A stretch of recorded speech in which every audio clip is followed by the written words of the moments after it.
Liar. Everywhere. On netrootsradio.com.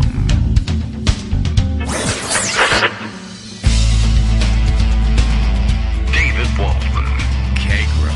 In the morning. Now, here's David Waldman. Hey, good morning, everybody. Hey, microphone, how would you like to actually turn on when I hit the button like 8-9 times? All right, I guess we got to keep an eye on that thing. Good morning, everybody. How you doing? It is Thursday, July 8th, 2021, and you all get to wake up to hear me grumbling at the microphone for not immediately responding to my touch in the unmuting. Okay, we're ready to roll, I guess you could call it that. We got plenty of stories stacked up, Greg collecting them as we speak, lots going on. Still no clear idea for me exactly what's going on in Haiti, but got a better idea of how to pronounce the name of the now assassinated president of Haiti, the news being announced yesterday, and it didn't occur to me to ask Darwin for the correct pronunciation, but Darwin reminds us that he now puts on his senior Haitian correspondent hat and reminds us that yes, he'll be able to guide us through that, and hopefully he'll be able to guide us through the politics of it sometime soon as well. Jovenel Moise. Is that right? Moise? Okay, I think we've got, I don't know how close we came. I should go back and listen to the tape and see what kind of a mess I made of it yesterday. But the more I see it, the more sense it makes. You know, you're confronted with something that isn't immediately familiar to you, and you say, it's going to be difficult. But it wasn't really all that hard. Although the online pronunciation guides that were available were largely terrible, I think. And of the few that I watched, one or two, I guess, got it about right, at least according to Darwin. I'm going to go with Darwin as the authority on this one. But quite a few of them appeared to be handing me some sort of Spanish pronunciation, which isn't really all that helpful. Anyway, let's see. Other things to round up today, of course, lots going on. The Kagro in the Morning radio show, live now. This is the new incoming news from Bill in Portland, Maine. Rudy Giuliani, this is news, lost his license to practice law in D.C. It had been suspended, as I understand, in New York. It was like a week or two ago that we found out that news. Now in D.C. as well. And Bill says, Kagro X, me, David Waldman, all I got was this lousy case of the giggles. There it is. I just had it right there. Wow. All right, well, his whole life is falling apart because, as you know, everything that Trump touches dies. Although the one thing that hasn't died yet, Trump himself. I'm not sure how that's working. I doubt very much whether he's simply avoiding the vector that has everything else dying, but yeah, no explaining that so far. By the way, I guess we're nearing this weird milestone in our count of the losses from COVID-19, which we, I think, fairly lay largely at Trump's feet. And he hovers over them, leaning forward in his weird centaur-like stance. We now, I guess, as you know, I've been counting up nightly how many people in the United States have died from COVID or become infected with COVID since Trump, upon being released from the hospital, promised to send everyone Regeneron therapies for free and save everyone's life. But of course that didn't happen, and he immediately was distracted by golf and then later by running again for president and then by cheating to try to tell everybody, try to fake for everybody that he had won, and then suing everybody, etc., etc. So he got very busy shortly thereafter. But we're now over, well over 400,000 people dead from COVID since his announcement that he could save everybody with the free stuff. Now over 403,000 Americans have died. 26.7 million more have tested positive since he was going to fix everything and found the miracle cure, of course. But the numbers are, of course, large and scary. But as it turns out, probably today, maybe tomorrow, we'll be in the neighborhood of more people having died of COVID in the 9 months, just 9 months since Donald Trump made that ridiculous promise, than were killed from among American ranks, American service member ranks, in all of World War II. That would be, of course, combat deaths, which were in the neighborhood of about 290,000, apparently, plus another almost 200,000 who died of other causes during those 4 years of war. Apparently, the official number we're going to go with, because we found it online, and so therefore it's true, 405,399 service members lost in World War II, 291, as I mentioned, 291,000 from combat. All other causes. Still, 4 years it took us in the middle of a world war to get to those kind of numbers, and we're doing it in 9 months since, of course, Donald Trump got a hold of the so-called miracle cure and came through his COVID crisis. He would tell you unscathed. I doubt that the doctors think so. But now that we're not any longer entitled to his medical reports, and we never really were entitled to his real medical reports in the first place, I guess we'll never know until his day comes. Whatever. Okay, so the wait and watch is on. And speaking of which, we can combine some of those things and say we should all be on Weight Watchers. How about that? We can get out of it this way. Greg Dworkin is here, ready with a raft of stories in a string of 17 notes I see this morning. Good morning, Greg. How are you doing? Good morning. Just trying to round stuff up that looked interesting. That's an idea. We should do that. Since you opened with COVID stuff, let me talk about some COVID stuff. Well, all right. It's still around.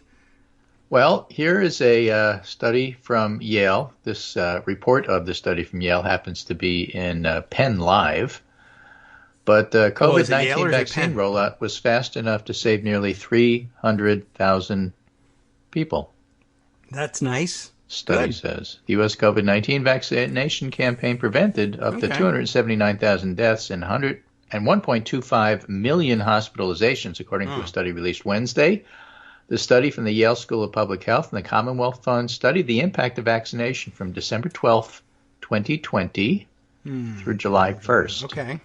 The study concluded vaccination blunted the impact of some of the earlier variants, including preventing the so-called Alpha or UK variant from triggering a new wave of infections during spring that might have caused 4,500 deaths per day.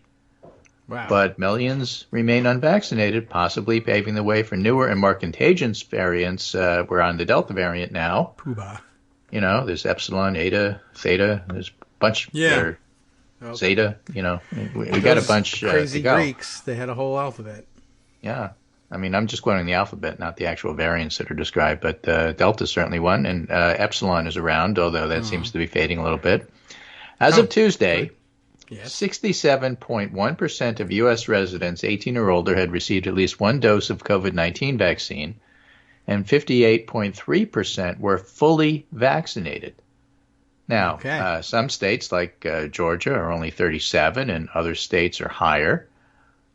In Pennsylvania, this is the Penn Live site. In Pennsylvania, 76% of adults have received at least one dose, and 60% were fully vaccinated. But the rate of vaccination varies around the country, which we'll talk about in a moment. Nonetheless, it's as Joe Biden might say, it's a big effing deal. It really is. He was able to save nearly 300,000 people, and that's something that really ought to be touted a lot louder than it is. I think it will be. Yeah, it's funny that you would think that Donald Trump would be busy touting it because he loved, for a while anyway, to tout his achievement with Operation Warp Speed and all the work that was done on developing the vaccine before he actually left office. But, of course, he's now married to the anti-vax position. And right, so besides, he's probably afraid of needles, so he got his vaccine, but not on camera. Yeah, right. Well, he didn't want anybody to see him blanch and faint. Yeah, exactly. Which would be a big deal because he's a large person. He's 6'9" and 255 pounds. Right, and he's painted his skin orange, so to see him go pale would really be something. Well, like anyway, an octopus die. This is Dan Rosenheck, who is a data sports guy for The Economist. Yes, in-person voting really did cause an increase in COVID-19 cases in the U.S. A new study in The Economist uses difference in difference plus 22 variable regression to estimate that 220,000 fewer cases would have happened if everybody had voted absentee. How many? 220,000 fewer cases. Well, not deaths. Now we're talking cases. The other one was death. We prevented 270,000 deaths with a robust vaccine program, but 220,000 cases would have been eliminated had we all voted absentee. So mail-in voting, for example. If only we had all So the idea that it's bad to do things that save people's lives is essentially the Republican position. And, frankly, it's one of the reasons why I'm not as pessimistic as some of my peers about what happens in 2022. If only because from a practical point of view, there may be fewer of them voting. They seem to be interested in taking themselves out of the voter pool. So more power to them, I guess. I don't know. Lick a doorknob, guys. Now, here's breaking news from Israel this morning, sobering news. We know that following Israeli data collection, that the vaccines are effective, but there are breakthrough infections. And most of the time, they're not that serious. To know that, but okay. Yeah. But this morning, 2 newly reported deaths, including one in a fully vaccinated 46-year-old man. I'm reading this as 46-year-old man. Okay. Well, that might Cases have doubled in a week with increasing hospitalizations. So basically what happens is that if you get your vaccine, you are protected from the Delta variant to a certain extent. But if it's 95% effective, for the sake of argument, and you got 100 people, 5 of them are going to get sick. Yes. Right? So you're going to have breakthroughs. And to describe 2 in an entire country who died, these are still people, not just statistics.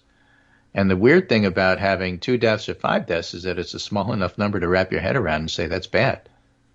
Whereas, if it's 300,000, it's whatever. Sorry, that was obviously going to happen, a natural conclusion somehow. Yeah, something along those lines. So, yes, it's important to get vaccinated, and yes, you can still have breakthrough, but for the most part, those breakthroughs actually protect you fairly well. Here's another example of that. In a study of 2,380 vaccinated persons in a Rhode Island prison complex. Everyone in Rhode Island in prison. 2,380 vaccinated persons. I think that's mostly like 90% of Rhode Island. Yeah. In a study of Rhode is small. In a study of 2,380 vaccinated persons in a Rhode Island prison complex, there were 27 breakthrough cases of COVID-19, all of which were asymptomatic. Okay. So a tiny percentage of breakthrough cases, all of which were asymptomatic, which is important. Yeah. What they didn't add is this is Rhode Island, so everybody knows each other. Right. Okay. Right. And there were probably, They know who the 28 were. Yeah. That was Bob. They know who the 2,380 were. That's true, right? Yeah, everybody knows each other. Over here, they are. Yeah, right. So, they're all on the line for the sandwiches. That's pretty amazing. Something like 1% breakthrough, all asymptomatic. Big deal. Excellent stuff. Right, sure. A turn of good luck for the prisoners, finally, I guess, in Rhode Island. Right. So here's a story in Bloomberg. Trump country rejects vaccines despite growing Delta threat. All right. President Biden missed a July 4th target for shots after politically conservative areas balked. It's important to describe it like this. Instead of the stupid framing that you generally hear from cable TV, Biden missed his deadline on July 4th, an artificial stretch deadline that he was hair-thin close to hitting. Really should be because of conservative recalcitrance. Ooh, yes. America misses its its target. I refuse to protect myself from disease in order to own the libs. It's the stupidest thing in the world, but there you have it. 70% President Biden missed a July 4th target because of conservative areas, and they describe people who got incredibly sick and tried to tell their friends and neighbors and are being rejected. Yeah, that didn't go over well for him, I guess. Personal testimony, not enough to convince friends and neighbors that they ought to get themselves protected. Now, I have to keep Joe Biden's numbers down.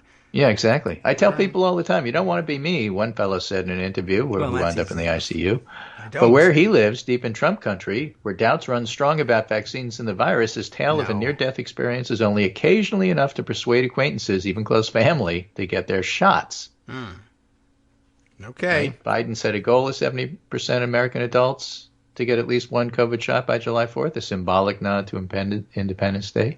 Despite ample vaccine supplies, he missed the target largely because the government has struggled to give away shots in rural, deeply conservative regions that are bastions of support for his predecessor. Mm-hmm. All this voluntary and all these people, of course, out screaming about forced vaccination and not getting it. Two Americas have emerged from the growing vaccination gap. In one, dominated by states that Biden won, most adults got their shots. Daily life is rapidly returning to normal, with assurances from health officials the worst is over. But in the other, fewer adults are vaccinated, and health officials fear that the new, more transmissible Delta variant, first observed in India, is driving a surge of cases, hospitalizations, and deaths. Yes. Unvaccinated areas made of places like Springfield, Missouri, rural and small urban areas where residents harbor doubts about the vaccines and pandemic skepticism runs deep. The coronavirus was slow to arrive in Republican-dominated states in the South, Midwest, and West, the same places that also tended to be the first to lift mask mandates and other public health measures. You know, probably a lot of that had to do with travel. The original places, you know, West Coast, and East Coast New York, yes. You know, you get travel hubs, so you're going to get this from other places. Now, whether it was from China or whether it was from Europe, as Andrew Cuomo claims, doesn't really matter. What matters is if you're going to have a travel hub, you're going to have virus. Yes. And more on that China origin in a minute. But counties that supported Biden in 2020 had the highest percentage of people with at least one vaccine dose, and pro-Trump counties had the lowest. We know that.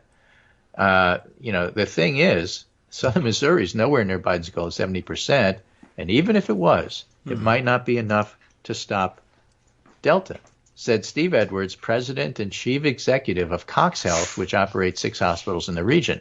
And this is the quote: "We're here to tell you it's going to roll across this country. It is now," he said in an interview. Oh. So the reason we keep talking about it is because the pandemic is not, in fact, over. In Springfield, Missouri, apparently they think it never started.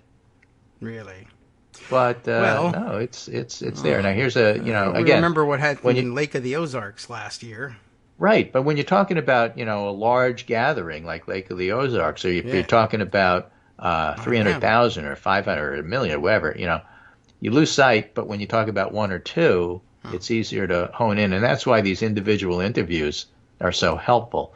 In Springfield, vaccine doubters include, remember the fellow who was in the ICU, his niece, Jennifer Davis. She hasn't had a shot and isn't inclined to get one. 4 of her 5 children, all of whom are eligible, are also unvaccinated. She worries that a daughter who got the shots will suffer side effects. She and her uncle, who's in the ICU, are close and speak fondly of each other, but Davis, 41, believes the vaccines were developed too quickly. A series of illnesses suffered by friends in the family are broadly linked to other vaccines. She wonders why people line up for shots. She trusts doctors a lot less because she had some issues with doctors. And coronavirus doesn't seem that dangerous to her, even given her uncle's experience. Okay. Not enough research. If I get it and it's my time to die, then I get it. It's my time to die. Oh, well, all right then. As but long as that's your attitude about the vaccine. You know, you said that about the virus, but that really ought to be about the vaccine. Right. I mean, get your vaccine, and if it's your time to die, your time to die. Just get the damn vaccine and protect everybody else. God sent you a vaccine. Now, here's the interesting part about this. It's your problem. Davis supports Trump, but says not even the former president could change her mind. It's silly that people think just because one man says go get it, we're going to line up and do it, because that's not going to happen. Okay, that's fair. Right? I mean, the problem is that she gets her news apparently from OANN and Newsmax and Fox News and Breitbart.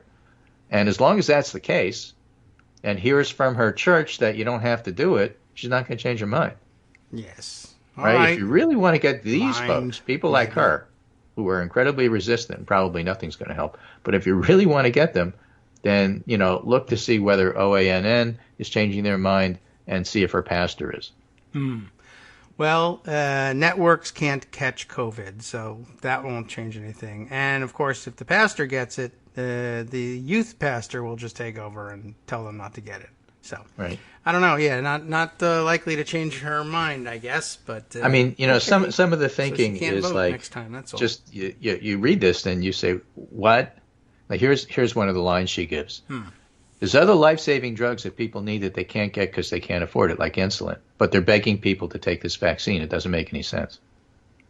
But it does. Well, that statement doesn't make any sense. What's one thing got to do with another thing? Right. Yeah. People can't afford gas, and yet they're begging people to take this vaccine.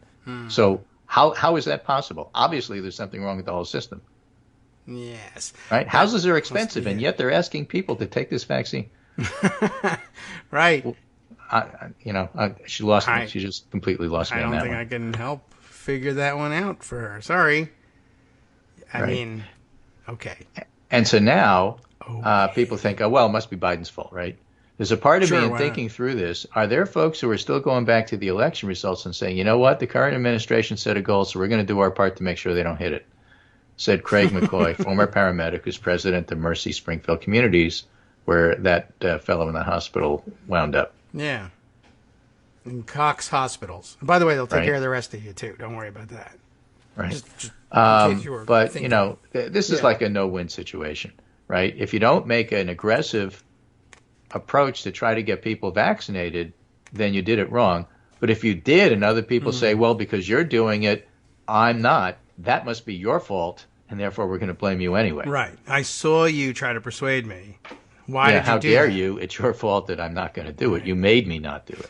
I have an idea about maybe getting a loudspeaker, and we should go outside of these churches on Sunday and then say, listen to me, I am speaking directly to you, and see if that kind of thing works. I mean, I'm not going to make any claims about where the voice is coming from. The best thing to do is climb up on the church where they can't see you and do that. Yeah, right. Either that, anyway, for special effects people to help me light a bush on fire without consuming it, anything, any kind of tricks. At this point, I'll take it. Carve it in stone tablets. I'll throw it at them from up on top. You'd probably start a wildfire that would consume 90 counties, though, if you did that in these days. Well, if I do it with tannerite, it's all right. Forget the burning bush. Okay.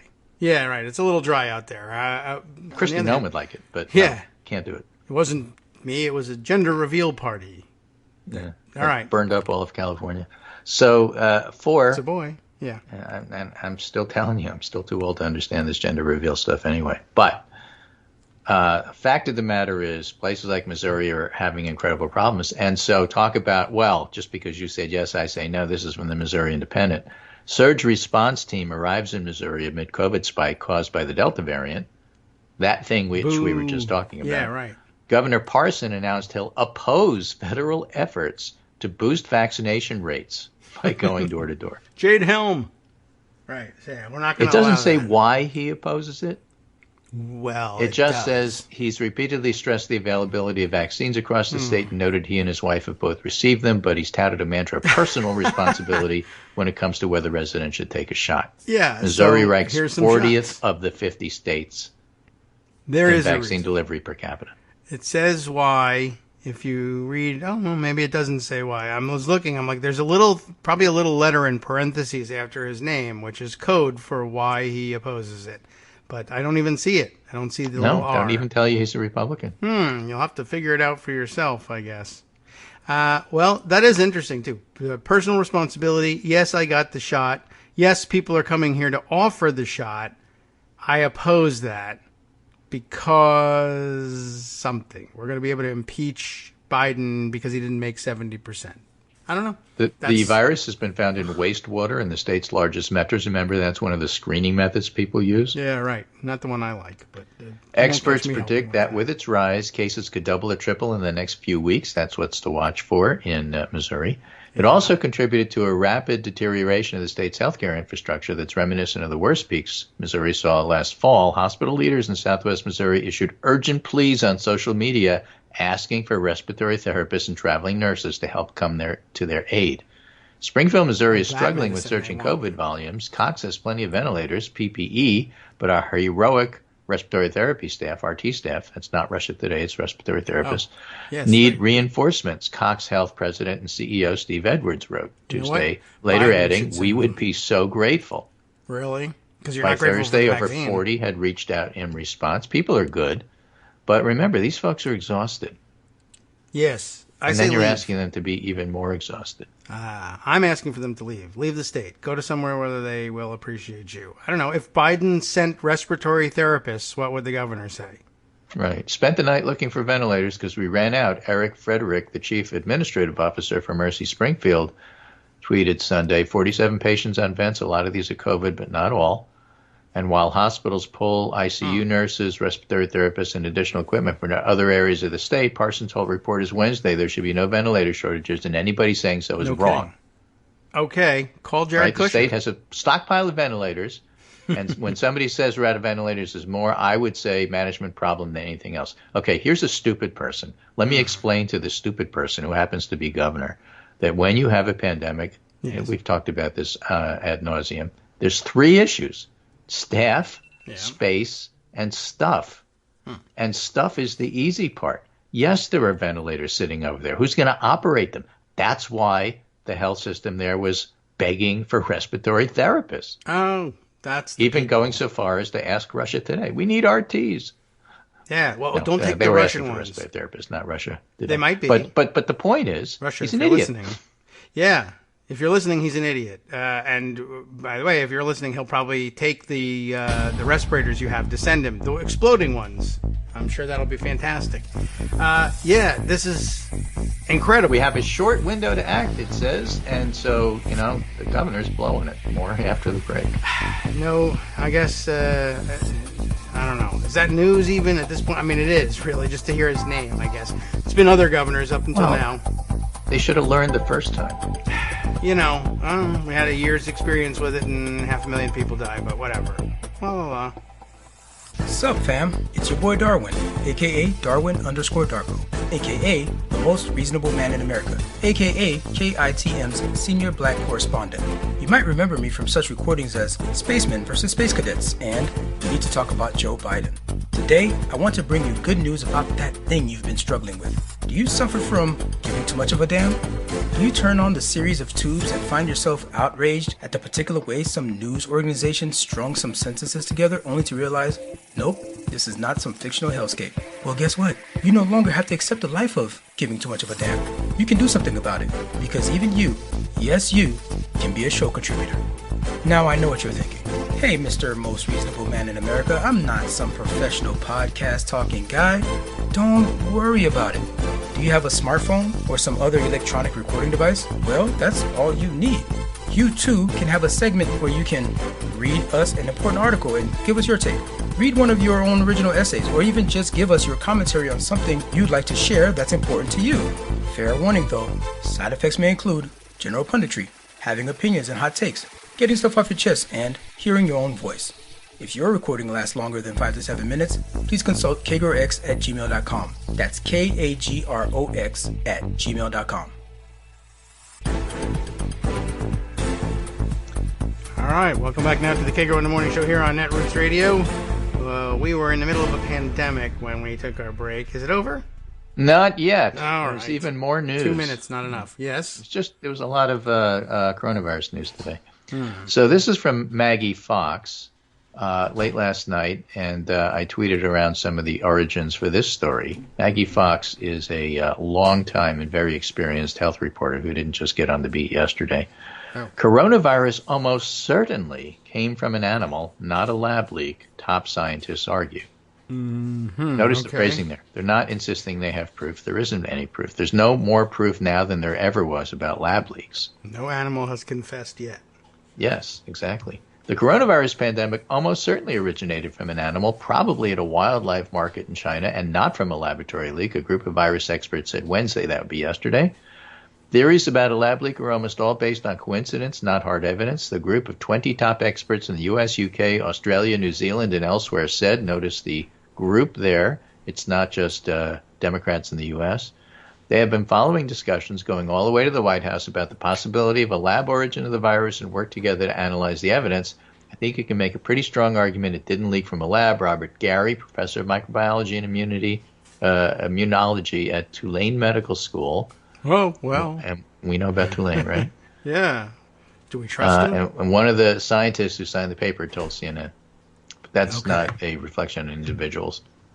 Yes. To mention Tulane. It is signed by some of the leading experts in coronaviruses and the genetics of viruses, including Christian Anderson of the Scripps Research Institute in La Jolla, California, evolutionary biologist Michael Warabi of the University of Arizona, Andrew Rambout of the Institute of Evolutionary Biology at the University of Edinburgh, Stephen Goldstein of the Department of Human Genetics at the University of Utah. Really? By the way, Edinburgh is one of the world's most beautiful cities. Angela Rasmussen of the University of Saskatchewan, Joel Wertheim of the University of California, and Jeremy Farrar of Britain's Wellcome Trust. Many have done their own investigations into the possible origin of the SARS-CoV virus. We contend there is a substantial body of scientific evidence supporting a zoonotic or animal origin. They wrote, no evidence that SARS has a laboratory origin. There's no evidence that any early cases had any connection to the Wuhan Institute. In contrast to the clear epidemiological links to animal markets in Wuhan, or evidence that the Wuhan Institute of Virology possessed to work with on a progenitor of the virus, the suspicion that SARS might have been a SARS-CoV-2 might have a laboratory origin stems from the coincidence that it was first detected in a city that houses a major virological laboratory that studies coronavirus.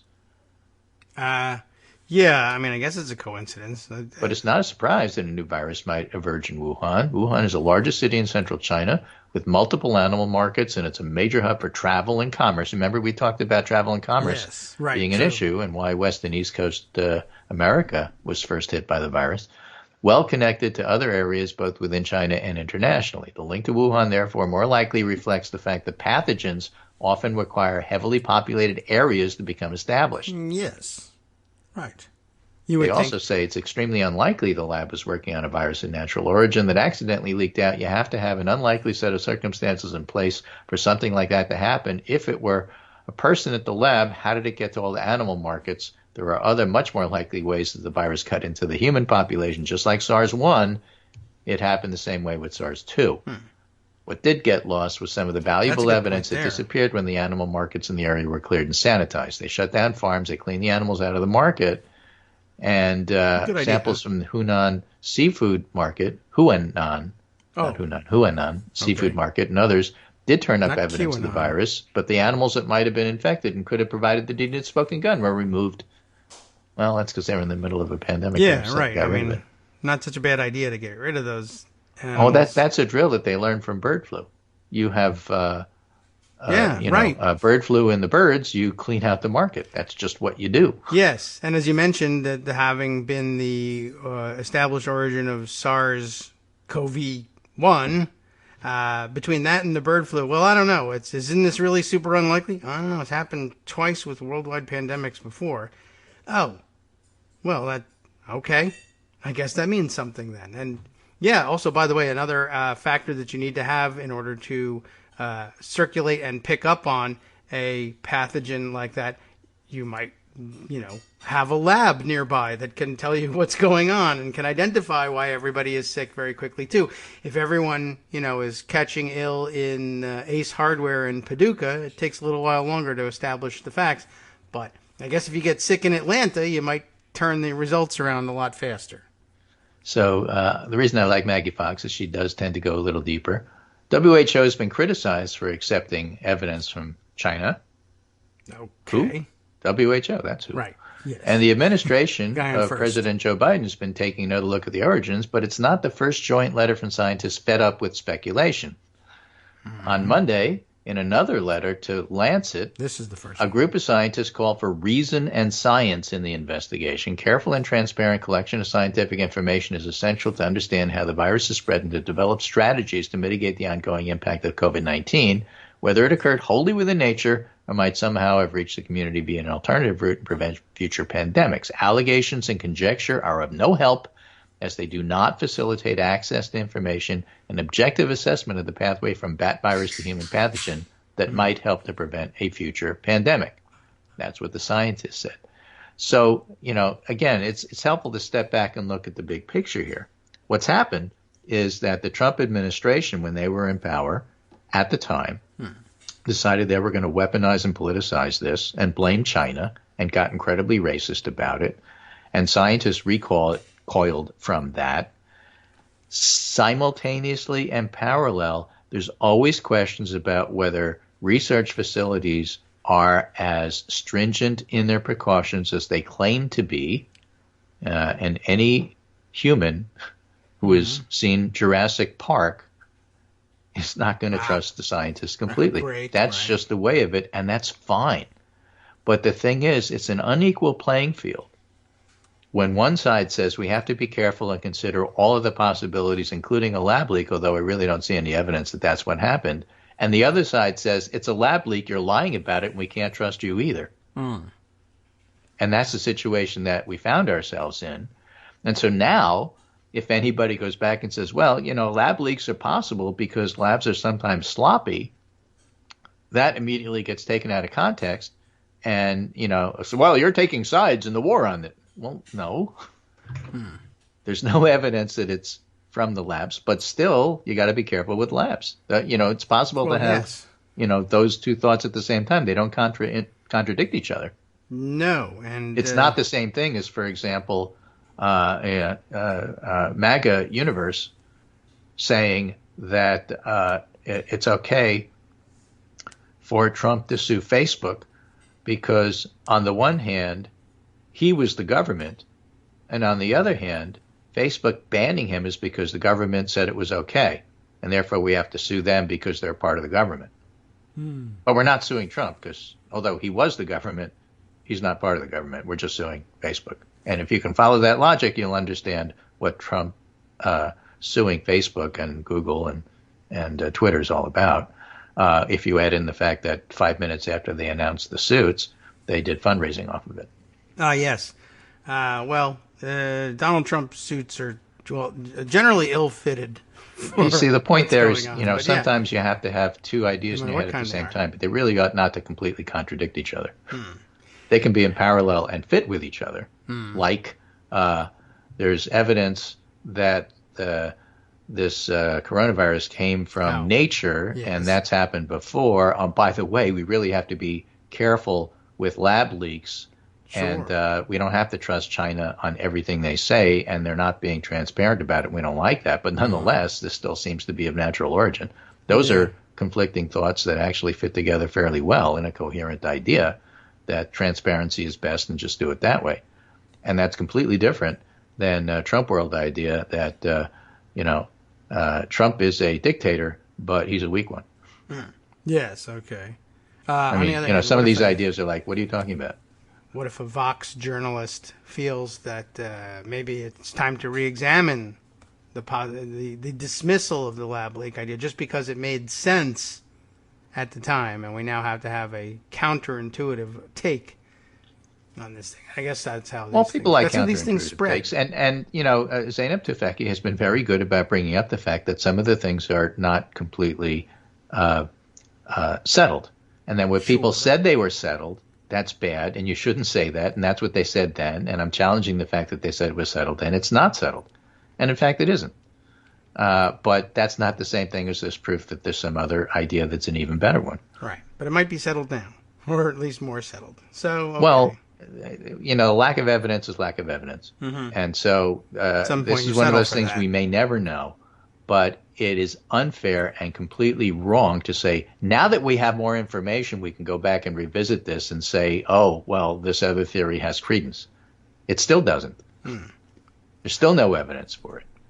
Right, but it's happening under different at circumstances. At the same time, that's not a complete whitewashing of all gain-of-function research, and it's not a whitewash of, well, labs really ought not to be responsible, and it's not a whitewash of, well, it's okay if you're not transparent. None of those things are good, but there's still no evidence that it's anything other than from the environment. Well, luckily there's an entire industry dedicated to not having lab leaks, and it's called People Who Work at Labs and Know That the Diseases they work with will kill them if they're not careful. Yes. So there's that. We have that going for us. I mean, they're not perfect, obviously, but they have a vested They do have an interest in incentive doing to well. be careful. Yes, that's right. But you know who else does, and that's medical personnel who work in hospitals with people who have COVID. They also have an incentive to be careful, and that's why they think that masks help and personal protective equipment helps, and that's why they think that you should get vaccinated. And so maybe you should listen to them. I will. I did. Okay, further late. politicization of this whole episode here. This is Dave Weigel tweeting that Turning Point USA now has a college campaign. Yeah, that's what they do. For no forced vaccination. Campaign across campus and digital networks. Know the facts, no forced vax campaign will fight back against campus vaccine mandates across the country. That won't work well. That's going to go over as well as one of the reporters reminded us that back in the day, there was a similar campaign to just because Obamacare was suggested by Obama, and Obama's a Democrat, and by the way, he's black, it would be in your interest to block this by not getting health care. Yeah. It works so let's out have real a well. campaign that nobody signs up. Well, if I don't sign up, I don't get health care. Yeah, but you're doing it to own the libs. Right. Okay. What if I Those that sign up anyway? survived, then lived long enough to catch COVID later on. But there was such a thing. There was such a movement. And it was stupid, and it didn't work, and this won't work either. Yeah, well, this one won't work, of course, because, I think I'm sure, maybe Liberty University doesn't have it, but basically all the colleges and universities they told the kids before they left in spring that they weren't coming back in the fall unless they were vaccinated. We were going to have, we don't mandate that you get the vaccine here, and we're not going to force it on you here, but you better have it by the time you come back, or else no university housing, no matriculation for classes, et cetera, et cetera. All right, well, good luck with it. And everybody who joins the protest will put themselves outside of the target audience because they'll no longer be university students. And you know this from personal experience that, they were told that. I know this from personal experience that they were told this. And I know an individual who immediately reacted by saying, you can't tell me what to do. If I have to get vaccinated and I don't feel like it, that means I just won't go back. They said at the time in early spring. Yes. And here it is midsummer, and they're already planning on going back. Yeah, well, right. And that's pretty common. Yeah. So we'll see how that campaign goes. But the original reaction of, look, I don't want you to tell me what to do. That's fine, but I'm just trying to save your life. Sometimes actually convinces people that, all right, let me give it a second thought. Just give it a few months. Right. Don't tell me what to do today. Tell me I have a deadline. And you know what deadlines are like. Sometimes the day before the deadline, you change your mind. Yeah. I wonder how that'll go over at a place like Virginia Tech, where a year or two ago they had admitted so many kids and too many accepted, and they showed up and they had a huge housing shortage. And if they now say, well, I'm not getting vaccinated, well, you just solved our housing problem. Thank you. Yeah, thank you very much. That'll be interesting. So, again, that's there. To add on to that, and, just stray not too far from that, this is in 538 by Natalie Jackson. Who's a political scientist. The streams of the GOP have moved beyond Fox News. Oh. A lab leak. Sort of. Yeah. Natalie Jackson is the research director at Public Religion Research Institute, PRRI, and they have a great survey out today on religion in America, and hopefully we'll get to that before the 10 o'clock break. But the extremes of the GOP have moved beyond Fox News.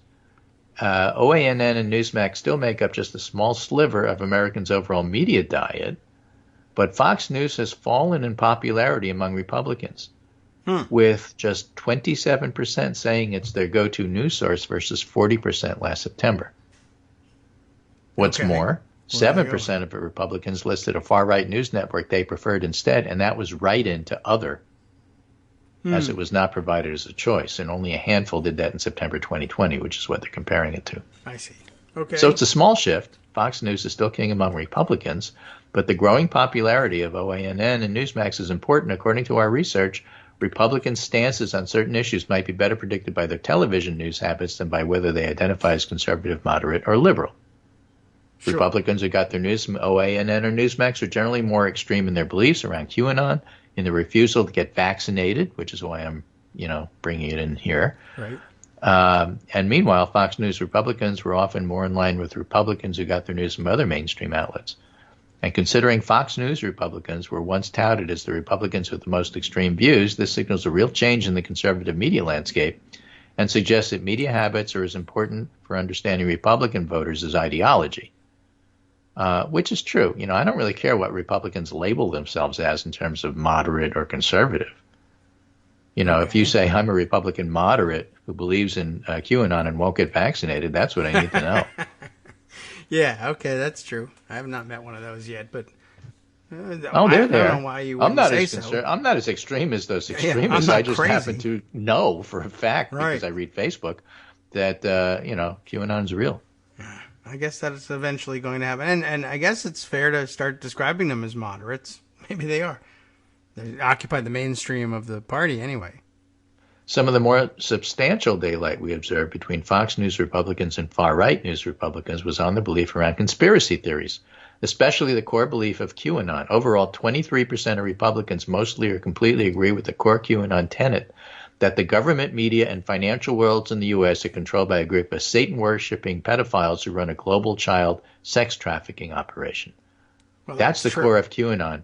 And by the way, it's incredibly anti-Semitic, but they leave that part out. But Republicans who trust, because, it's all funded by Soros, but yes, Republicans who trust mainstream news sources of Fox News or Fox News were actually the least likely to believe in that, with 19% and 17% respectively. 19% of Republicans who trust mainstream news sources and 17% who trust Fox News predominantly. Meanwhile, Republicans who don't watch television news, which notably includes those who get news solely from online sources, were considerably more likely to believe in a system run by Satanist pedophiles. And by far, the Republicans who were most likely to believe in QAnon were those who trusted far-right news sources, 39%. So if you get your news from Breitbart or Facebook groups, you're in some other world. Yeah. And in reference to the discussion we were having previously, we found a similar gap in Republicans' willingness to get a COVID-19 vaccine. Overall, Republicans are among those most likely to say they're hesitant or resistant to getting vaccinated. 58% of Republicans who get their news from mainstream outlets, 54% who get their news from Fox News said they'd either already received a dose or would get vaccinated as soon as possible. And just 32% of Republicans who get their news from far-right sources said the same. So whether or not you get vaccinated or agree to get vaccinated tells you a lot about where you're getting your news from. And that's why, remember that lady whose uncle was in the ICU in Missouri? It's not important whether Trump says get vaccinated. We've said that months and months and months ago. It's not Trump. It doesn't matter whether he does a PSA. What's more important is what you hear from the pulpit in your area, and whether or not you hear it on Fox News and now OANN and Newsmax. If those sources say get vaccinated, there'll be more people that get vaccinated. It's that simple. How to get them to say that is complicated.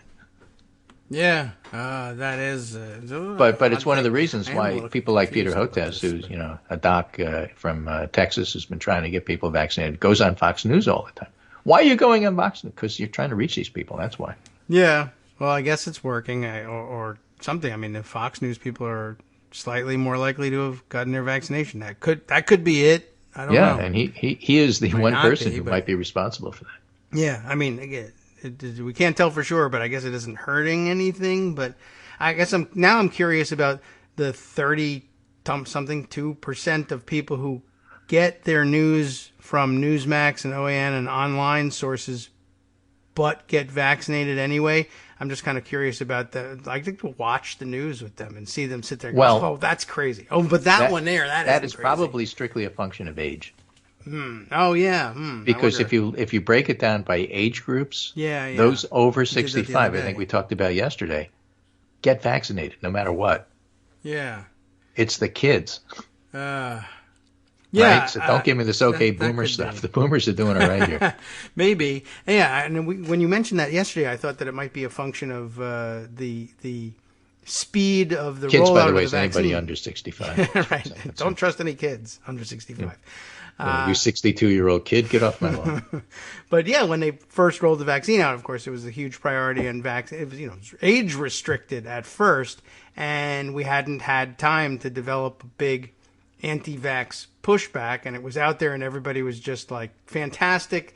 Finally, the solution is here, and they, raced out, and even some of the older folks, if they were in, assisted living or whatever, then it was coming straight to them, and they couldn't hardly wait to get the vaccine. And then I guess it was a couple of months down the road when they started to really push back. And all right, so I guess the younger you go, the more likely that the stupid news, fake news about the vaccine reached you before you signed up for or got your vaccine, and would therefore, actually have a chance at stopping you. Yeah, very interesting. So maybe that's it. Although I also want to find out about these extremely old people who are finding their way to Newsmax and One America News, because it's not easy to find, and you kind of have to be almost technically adept to do it.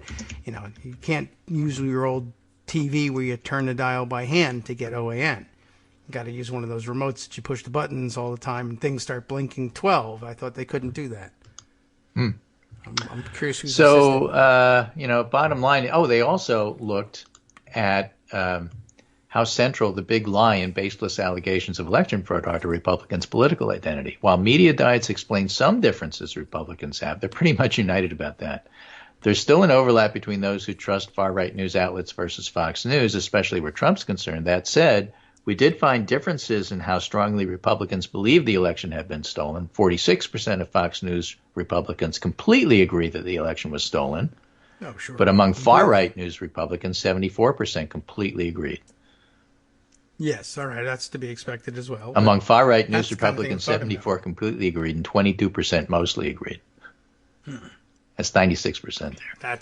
Okay. Media preferences don't explain all the differences. Fox News Republicans are not in sync with Republicans who get their news from mainstream news outlets, even if they do hold this belief less strongly than Republicans who get their news from far-right outlets. But clearly, Republicans are sorting by news sources in ways that independents and Democrats are not. And that's shaping at least some of the beliefs in ways that ideology and partisanship alone don't explain. So the point is, you can't use your own experience about what you sample in news and think that applies to Republicans. It doesn't. No, I guess Even not. if you're independent, it doesn't. Right? They are much more likely to be very focused and siloed about where they get their news, and that's one of the reasons why it's so hard to have discussions from them, and that's why it's so difficult to persuade them. Yes. Yeah, all right. I guess it's pretty incredible. I don't know how that doesn't occur to you to think, it's weird that everybody I meet thinks I'm crazy and believe fake news because and tweets the same thing at the same time. Just so odd. What a coincidence. I can't figure that out, even though and they always I pick the watch same says- topic too, let alone the same wording. I guess so. I recently found out that from Fox News. So the less extreme thing. I guess, does Tucker Carlson even count? Maybe he's more in the middle there, but he does broadcast. No, by on Fox definition, News. he's not news because Fox right, argued right. successfully in court that he's a That's true. liar, and so you can't believe anything he says. Yeah, they should take the news off of the name there. But I recently found out, as you mentioned all this, that George Soros has taken over Loudoun County. This comes from the other crazy conspiracy theory they're worried about, fighting back against critical race theory. But as it turns out, this is what they're telling folks, even on Fox News. That and I guess this means I'm getting my Soros check at last. I've been waiting for this all the time. But I don't know how he picked Loudoun County, Virginia, but apparently he's taken over the county by spending millions of dollars. Not sure exactly where. Don't know anybody that got any of the money. Still waiting for my own. But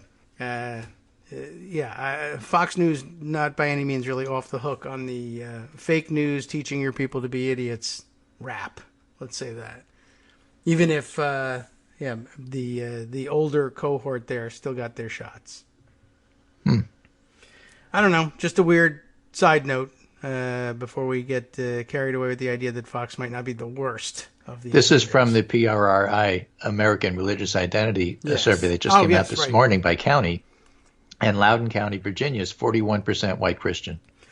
That sounds about right, but that's not a whole lot. But, I guess they're upset that it's only 41%. Right. Well, they're down 10% away from having the majority and being able to take over, I guess. But, the other, what are we, 59% or 59, 59, whatever. Yeah, do the math for me. I guess all now George Soros devotees.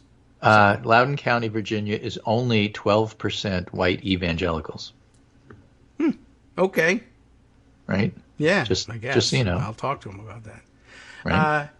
It's a pretty diverse place. I mean, for a place that has 41%, what was it? What was the denomination you put, or the label you put to 41%? White Christian? That's white it? Christian, yeah. Yeah, of which, and then 12% evangelical. Yeah, I mean, what are some of the other more extremes? I mean, how they doing elsewhere?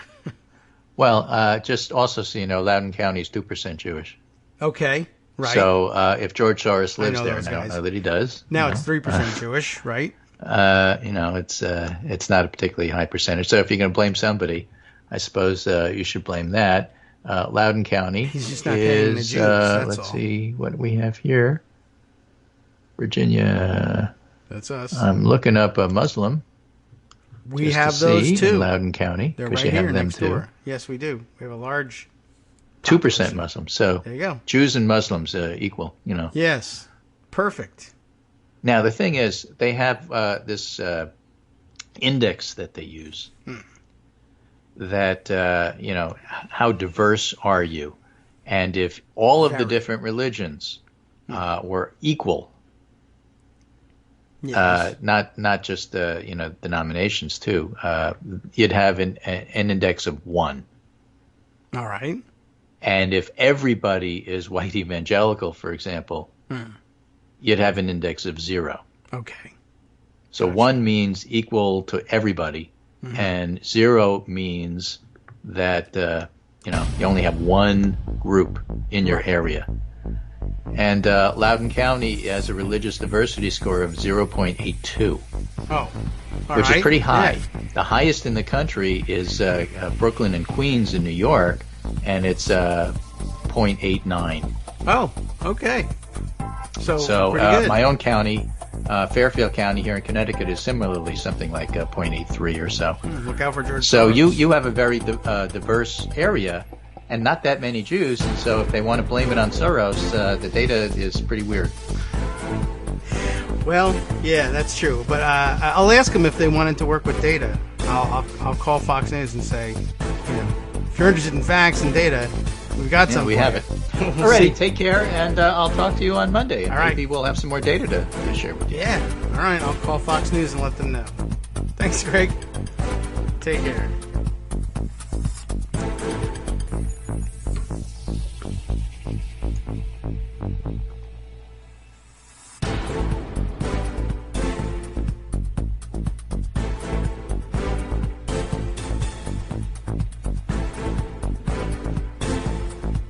Oh, your chance to make silent exit.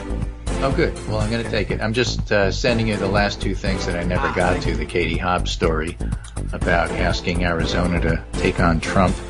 And this is from Nick Corasaniti from New York Times. Yes. Talking about the fact that Texas didn't go as far as they were going to because they got called out on it. Well, all right. Everyone now knows, by the way, that you're still here. So our secret is out. Hi.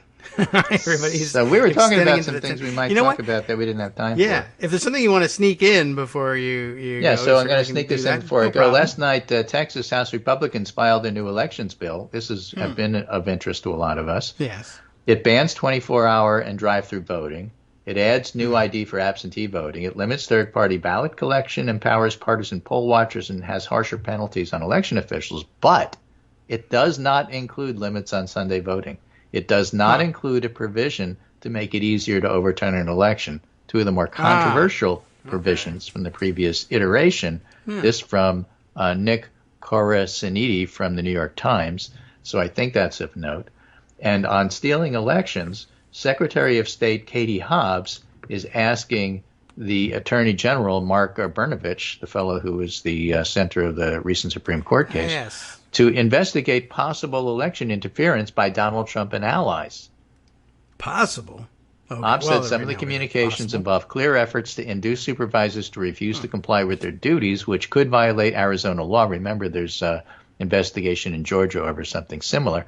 So I just thought I should let you know that this includes voicemails from the White House and Trump's personal attorney, Rudy Giuliani, who, as you pointed out at the beginning of the show, no longer has a license to practice law. Right. And Arizona Republican Party Chair Kelly Ward to the Republican members of the Board of Supervisors. Remember, Arizona Republican Party Chair Kelly Ward is just as much a nutcase as Alan West, the former Texas GOP chair, who doesn't step down till this weekend, but who is involved with intranacine internal civil war fights in the Texas GOP because Alan West thinks everybody around him is crazy, and he's been nasty and annoying. And by the way, he's using the resources of the GOP party to simultaneously run for governor. Yes. All right. And so they're not happy with him. He's not happy with them. Kelly Ward is no better. You may know her from previous iterations where she herself was a candidate, a losing candidate. Right. But if you want to know why Arizona is sanctioning the fraudit, it's because Arizona Republican Party chair is Kelly Ward. Yes. And in this case, reminder that sanctioning means being okay with as opposed to imposing sanctions on. It's a weird word, sanctions. But it is. Anyway, all of that is in the news and stuff to keep track of because the stolen election, as PRRI talked about in our last segment, is central to GOP identity at this point. Yes. And it's not going as well as they would like in various areas. And so that's a testimony to some of the good Republicans like Brad Raffensperger in Georgia. And I know the Republicans, but you still have to say, okay, well, thank you for doing the right thing this one time. Yes, right. Now that of course, it helps the Republican legislature there understand what barriers to remove. What do we have to change in the law in order to get Brad Raffensperger to do the quote unquote right thing next time? And right. We know what they're doing. It doesn't mean it'll work. And, the story hasn't ended. And the fact that there is going to be a January 6th situation, don't forget, you have to step back and look at the big picture here. All right. And suggest that Mitch McConnell and Kevin McCarthy's, that's the minority leader in the House and the Senate minority leader, their plan to have January 6th fade away by ignoring it is a complete and total failure. Oh, okay. Well, Trump won't let it fade away, and Nancy Pelosi won't let it fade away. Right. Trump told his folks, remember this day forever. So the idea that, well, it won't be a factor in the 2022 election, that was their bet, and they've already lost that bet. So that, to me, says, it's not a guarantee, even though it's an uphill battle and there's things arguing in Republicans' favor. Yeah. It is not a done deal that they wind up winning the House back.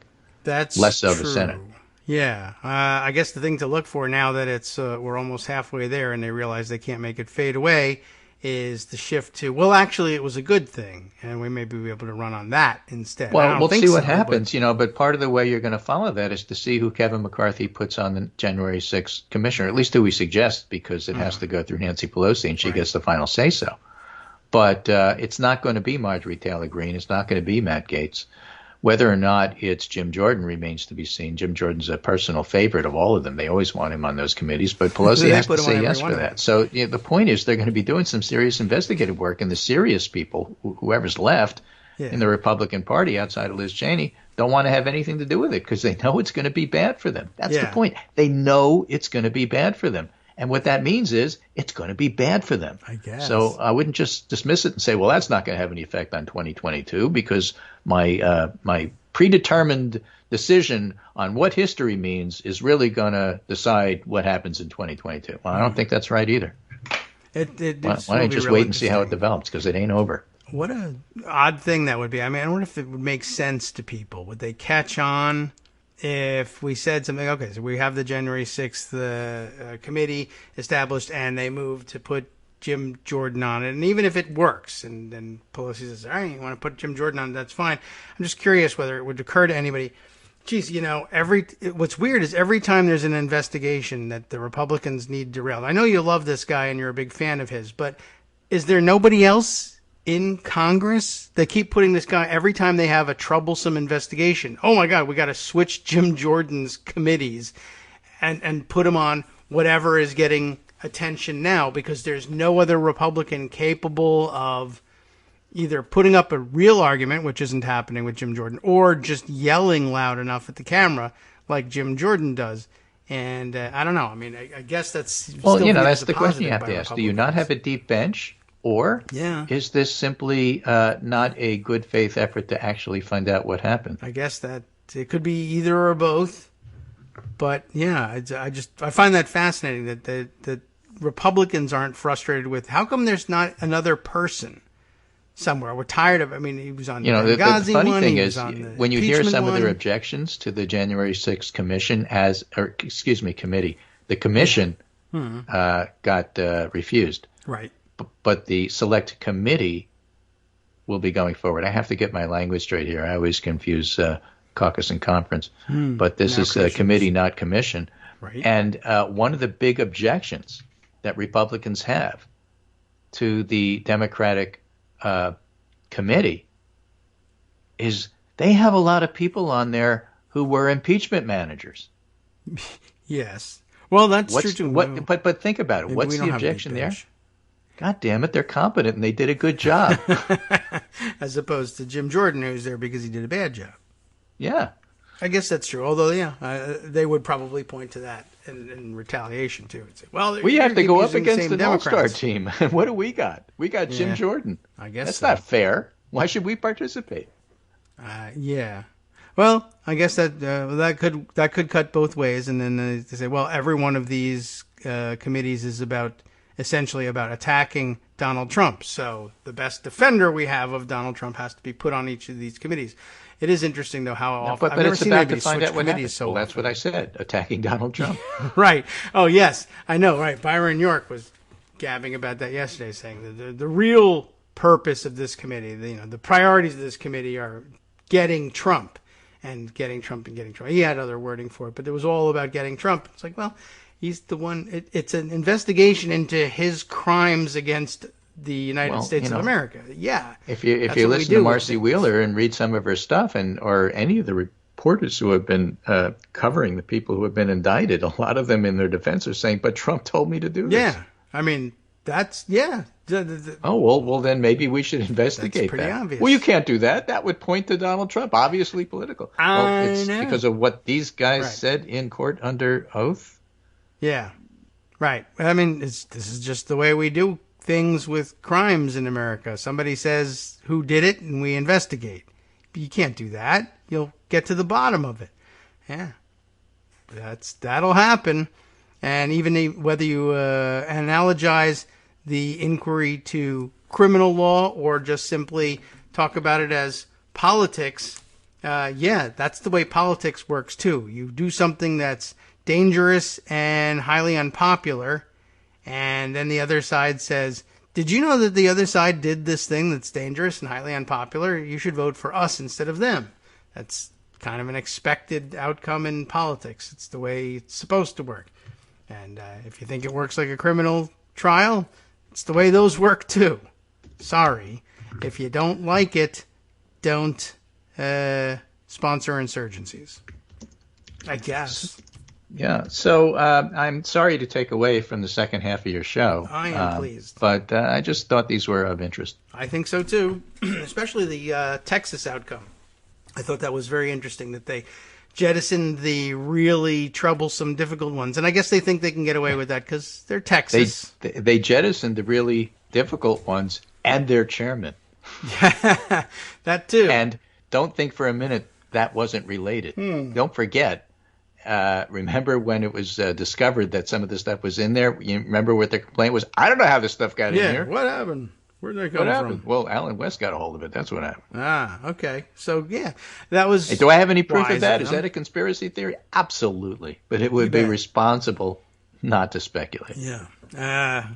Yeah. I'm glad that they came to that conclusion. I mean, and I think they have a margin for error in Texas. It's, I know there's trends there that Not there yet. indicate that you're, but I think that's essentially it. And it's the size of their voting population and the concentration of Republicans. If they just, this is what they were aiming for originally. They got a little bit greedy, and some other states are able to grab it, but I think they're all pretty convinced. If we can just manipulate a little bit and make it just a little more difficult for people who traditionally tend to vote Democratic to vote, we can squeak it out. There's some places where they say, I'm not so sure that we can squeak it out. We're a little swingier, a little more purple than that, so we have to monkey around with the administration of the election and give ourselves the ability to undo it if we don't like the outcome. Places like Arizona still entertaining that. But Texas said, basically, I guess we just don't need the headache, especially maybe they got a note from the governor. I'm running for president. I don't need this kind of headache. Just do it the traditional way. The way we've usually stolen elections should be sufficient for the next couple of them. And after that, who cares? Because I'll be retired. Right. And with that, that's my 20-minute segment for today. And, yeah, only 20 minutes in the second hour. All 20 minutes. Okay. And I'll be back on Monday, and then right, you're on Monday. Yes, right. Why? It could be National Something Day. I'll have to look something up. And well, it's summer, and I just thought I would check. And we'll be back, and we'll see what kind of news happens between now and then. Take care, right, and I'll talk to you Monday. Thank you. I appreciate it. And now I should have taken some naps during this whole thing, but it was just that interesting. I'm glad I was here. You're on.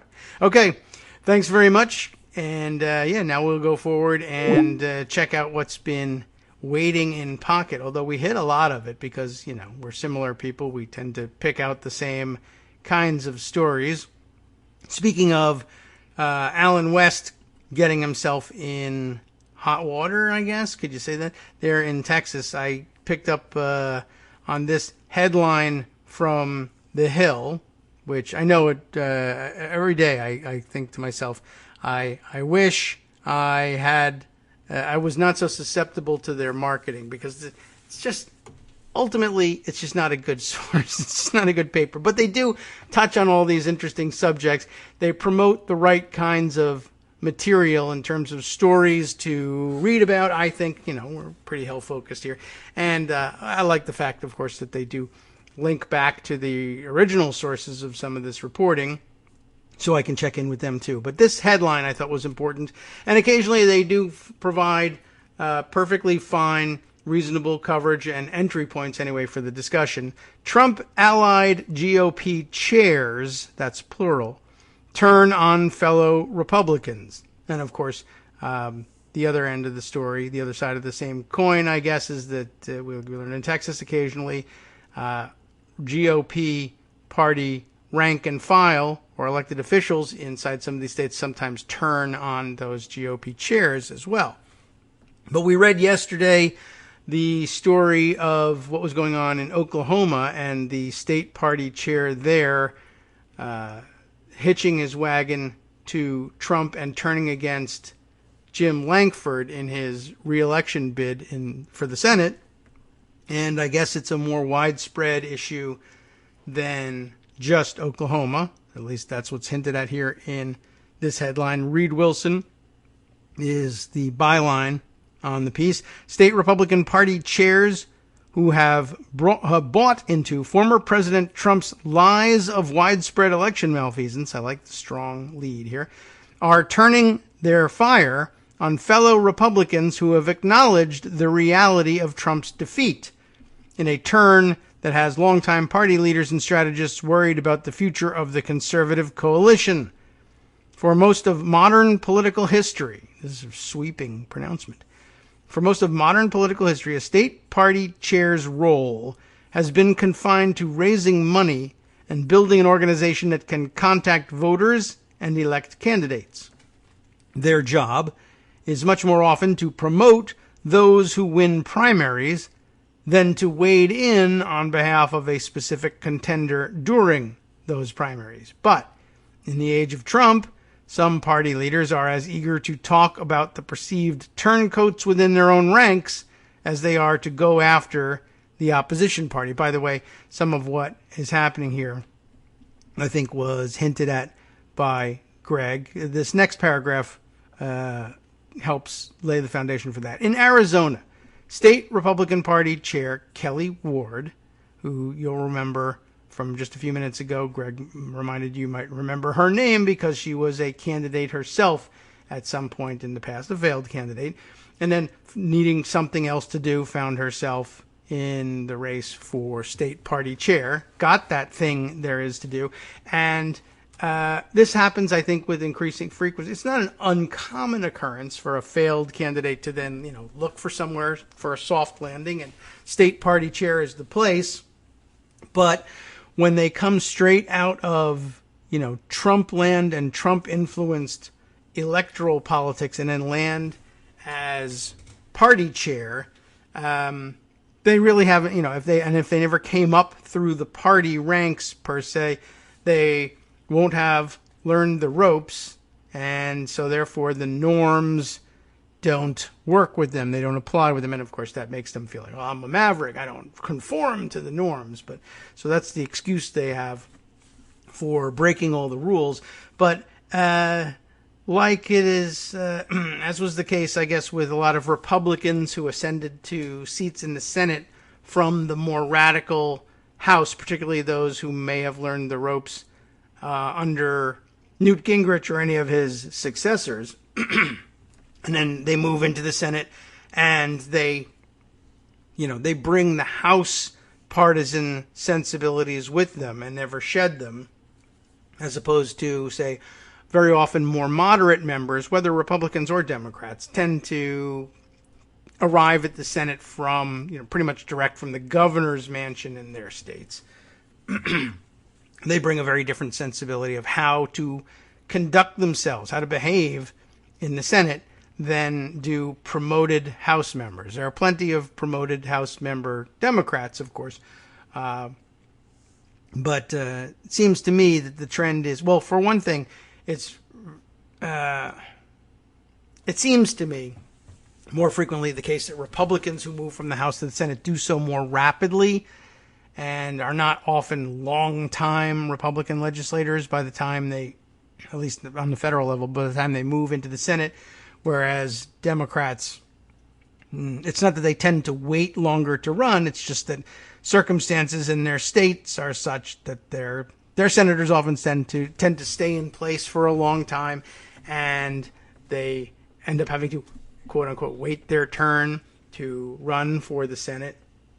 And, I don't know that it has anything to do necessarily with their being, ideologically, with their being Democrats versus Republicans, so much as the way the dynamics in their states work. I'm sure there's some correlation. Anyway, I was going to say that a lot of times if these party chairs are jumping into the role directly from electoral politics, they are still a little rough around the edges and run the party as if it were a political campaign. They're more inclined to do things like, I'll be an outright Trumpist. I'll hitch my wagon to Trump and run the state party that way. And I find that there's a lot of, excitement for that among the Republican base because they want red meat, and they always have, and they always will. And I mean, it's the same with any base, I suppose. It's just that, they're much less worried about, letting people know, or using dog whistles anymore. They're much more into the foghorn stuff, I guess. Maybe that's why it's so much more open and more exciting for them. So, where we left off was in the age of Trump, some party leaders are eager to talk about the perceived turncoats within their own ranks as they are to go after the opposition party. Just sort of fighting partisan wars from the party chair's seat, not the traditional role of party chair. In Arizona, we're going to say, State Republican Party Chair Kelly Ward has carried out a long-running feud with Governor Doug Ducey. as well as members of the state legislature who do not fully support the state Senate's so-called audit of nearly 2.1 million votes cast in Maricopa County last year. So they're fighting over that. Doug Ducey, of course, certified the election and sent the Democratic elector slate off to Congress to be counted, and that angered rank-and-file Republicans who, despite the fact that the law said there was no other choice, said, well, let's just do it anyway. And, it's an unusual situation, too. It's, I guess it's not exactly parallel to the way we work things on the national level, where it tends to be the case that a president will install the party chair of his or her choice, more or less, at the top of the DNC or RNC. And at the state levels, I guess there's more input from the rank and file on those things, and you can end up with a governor and state party chair in a feud. And that'll happen more often when the state party chair is just someone who prefers being in electoral politics, but has just landed in the party chair role for a place to sit where they get ready to run again. That's the real worry, I guess, in terms of creating this kind of conflict between a governor and the head of his or her party. If the head of his or her party is looking to run again, especially if it's either against the incumbent governor for that seat or to compete against the current governor thinking of moving into the United States Senate, it's gonna artificially create conflict, even if there's none there naturally. So where were we? Asked in an interview in May about State House Majority Leader Ben Toma and State Senator Paul Boyer, two Republicans who oppose the fraudit, Ward laughed. They will both face primary challenges if they decide to run again, and they stand to be replaced by actual Republicans, Ward told The Hill. She said Ducey isn't standing up and fighting against critical race theory. He isn't standing up fighting for election integrity. So she claims, because she needs to claim that so that she can run against him later. In Oklahoma, a new state Republican Party chair, John Bennett, we read about him yesterday, addressed a rally organized by Pastor Jackson Lahmeyer, or we can figure out how to pronounce his name yesterday. And I have done no work on that one. Anyway, he, of course, the challenger to Jim Langford in next year's Republican primary. Bennett told reporters last month he would support the pastor, whatever the hell his name is, because Langford withdrew an objection to the certification of the 2020 presidential election results after the January 6th insurrection. Bennett told the Oklahoman that just because a candidate is a Republican doesn't make that candidate, quote, the right pick. Okay. In Texas, State Republican Party Chair Alan West, we just heard about him, said over the weekend that he would leave his post, that's interesting that he's bothering to leave, to challenge Governor Greg Abbott in next year's primary. West did not mention Abbott in his announcement, though the former Florida congressman, he's from Florida, said he would work to secure the southern border, quote, to ensure that Texas is for Texans. Lazy, but whatever.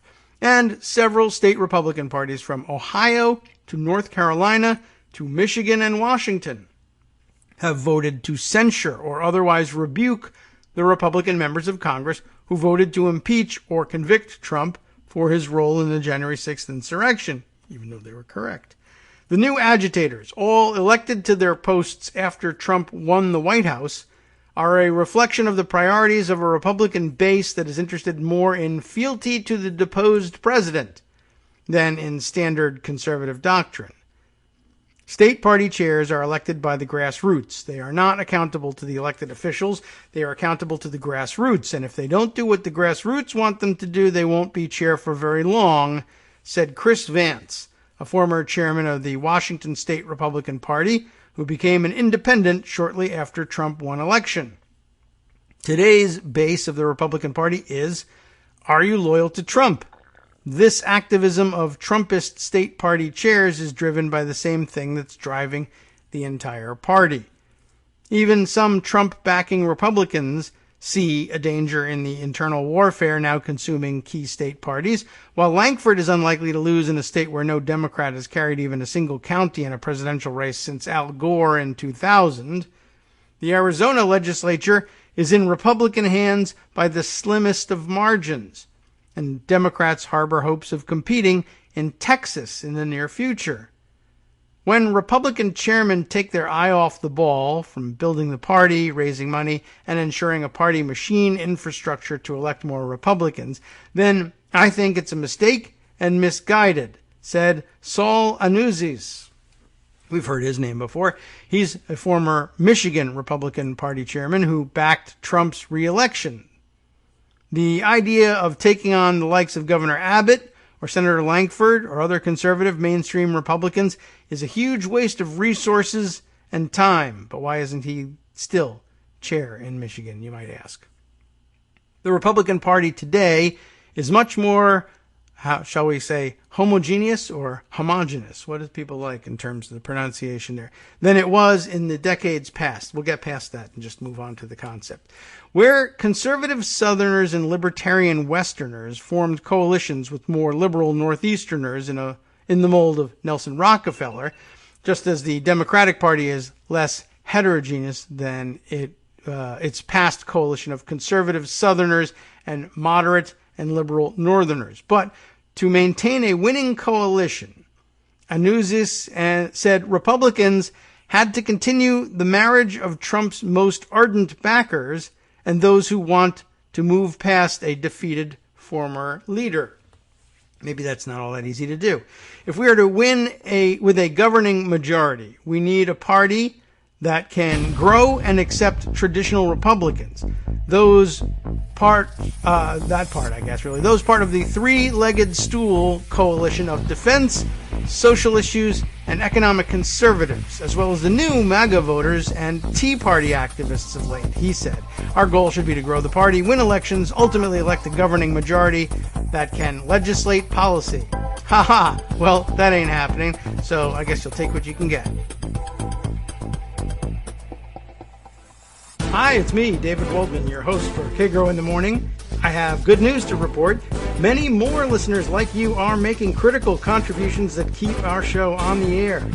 Makes good sense, of course, and patreon.com, Patreon.com, makes it simple. Now you can make easy, secure, recurring monthly contributions to support our show. Patreon.com/KagroX gets you straight to our donation page. Maybe you'd like to thank us for helping keep you sane during the Trump era. Maybe you're looking forward to in-depth explanations of what's going on in the Biden administration. Whatever it is that keeps you listening, we need your help to keep bringing it to you. And hey, if you happen to prefer using PayPal or even the Square Cash app, we're up and running with those options too. Thanks again, everyone, for all of your support. We literally could not do this without you. All right, welcome back now to the Kagro in the Morning Show here on Roots Radio. Well, there's a little bit more to the Hill piece we were reading, just sort of rounding up the troubles that Republicans are bringing on themselves in various states around the country. Let's see if there are any more states brought into the mix here. So let's see. Discussion from the former Michigan party chair about how to put together a coalition. Interesting, whatever. I'd wish you good luck, except I don't actually want you to succeed. But just rhetorically speaking, hey, good luck. Just see if there's any mention of other states here. In the last month, it says, Trump has used the statements, which statements? Well, all sorts. Let's see, we'll skip the context here, to attack Ducey. His, I guess the statements, I don't know, that he's putting out through his crazy press release machine here, but using statements to attack Ducey, attack his former Attorney General, William Barr, attack Senate Minority Leader Mitch McConnell, Michigan State Senators Mike Shirkey and Ed McBroom, Senator Lisa Murkowski of Alaska, and, of course, Pennsylvania State Senators Jake Corman and David Argall. At the same time, he has named President Biden only twice and Vice President Harris once. So I guess this more an illustration of, again, more time spent on the intra-party, internecine warfare than in actually attacking the actual opposition, which is fine by me. The state Republicans who have adopted Trump's approach, Vance said. Which Vance are we talking about here?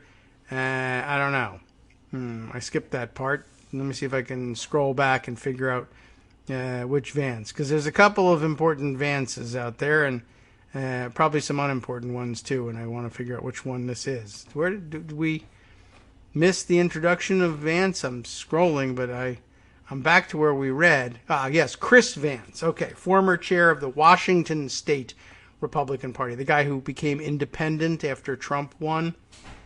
So, okay, that helps straighten things out. So let's get back down to where the state Republicans who have adopted Trump's approach, Vance said, are putting the broader party's chances of reclaiming seats in the coming midterm elections at risk. They are doubling down every day on a Republican-only strategy. In some places, that works. In Arkansas and West Virginia and places like that, but not in most of the rest of the swing states and swing districts, Vance said. They are pushing the party farther and farther away from suburban, moderate independence. Probably quite true. Okay, well, that's the conclusion of the Hill article, and not a bad one as Hill stuff goes. A couple of things to get to here, and it's a mixed bag. Let me first switch over to, I have an interesting tweet that meshes with this, but I got a note back from Darwin. I was asking him after he sent me the note on the pronunciation of the, I guess now, former Haitian president's name, right? So President Moise, right? Do I have it right? Oh, now I have to go and check back on what he told me. Moise, yes. So anyway, I asked him, I had to ask just, what the hell's going on over here with this guy? Reading the facts of it yesterday, I missed the whole thing because I ignore everything. It was very ethnocentric of me to have ignored the situation in Haiti for so long. But I was sort of taken by surprise by this idea of his of the country failing to hold elections 2 years ago and him just remaining as president. And I was wondering, is it what it looks like, on its face, like just seizing power and holding on to it? Because that would be, of course, well, that's something we can understand. As I mentioned, it's not just something that happens in other countries. Our president just tried to do the same thing. I was wondering if it was something similar, or was it, did something else interfere in the holding of elections, and he was just saying, well, I'll hold on with an interim government until we can have elections in the future. I just really didn't know about what was going on. And Darwin was just saying, well, he was trying to pull a Trump. He had a contentious first year, so he felt like he was owed a lost year in his term. Now that I do recognize as pulling a Trump. It's much more, or a slightly different version of pulling a Trump than I was imagining at first, which was just holding on to power at all costs. But just he's saying that in particular that the specifics of his claim were just like another of Trump's claims, that because Democrats were mean to me for a long time, I should get a do-over. I get more years as president. I mean, one of the more insane things he ever said. But anyway, that's what Darwin has to say. He was trying to pull a Trump, contentious first year, so he felt like he was owed a lost year in his term. Opposition thought otherwise, clearly so. Then he dons the tinfoil hat and says, well, he sent me what would otherwise have been a cryptic, weird message that I wouldn't have understood, but for the fact that I had earlier seen this tweet from Joanne Reed about the situation. So let me go over to her tweet, and then I'll throw you back to what Darwin had to say, and it'll make more sense that way. Did you see this? Did any of you see this thing? She tweets, "The assassination of the Haitian president is scary," and it is, "and whoever did it seems to have wanted it to look like the U.S. government was involved." And I thought that was kind of a weird thing to say, but she adds a link to the Miami Herald and an excerpt from the piece that she's talking about. which I guess will save us time in trying to fit all these things into the last segment if I just read the segment rather than try to read the Miami Herald piece. But I'll try and do that later for my own edification. But here's the clip. The assailants claimed to be agents with the U.S. Drug Enforcement Administration, according to videos taken by people in the area of the president's home. So, I mean, some of the action is caught on video. I guess everything's caught on video these days. Moise, 53, lived in, I'm going to guess the pronunciation, Pellerin 5, a neighborhood just above the hills in the capital. I don't know how they say that. I don't know how they pronounce it. But okay, that's the neighborhood he lives in.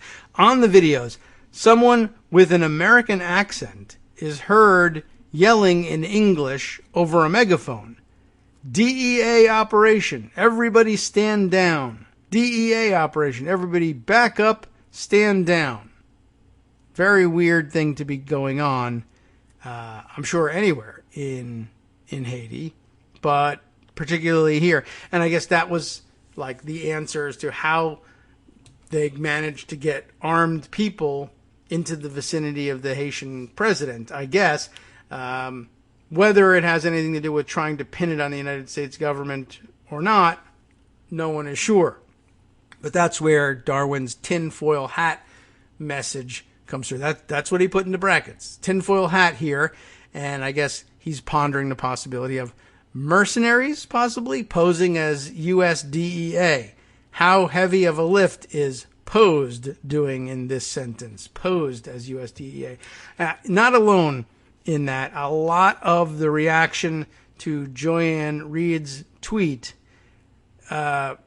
brings in theories like that. Or I should say, he's not alone in wondering aloud about mercenaries in particular. There's a lot of people, I don't know on what basis, I don't know if there's anything in the Miami Herald article that hints at this, but I mean, almost across the board, almost uniformly, people are like pointing at that the second reply to Joyanne Reed's tweet here is that this has Eric Prince's fingerprints all over it. I don't know that it does. I mean, I guess it's a plausible enough story, but like dozens of people mentioned Eric Prince in this. So I'm not certain whether that was prompted in any way by the article. It's just a weird thing.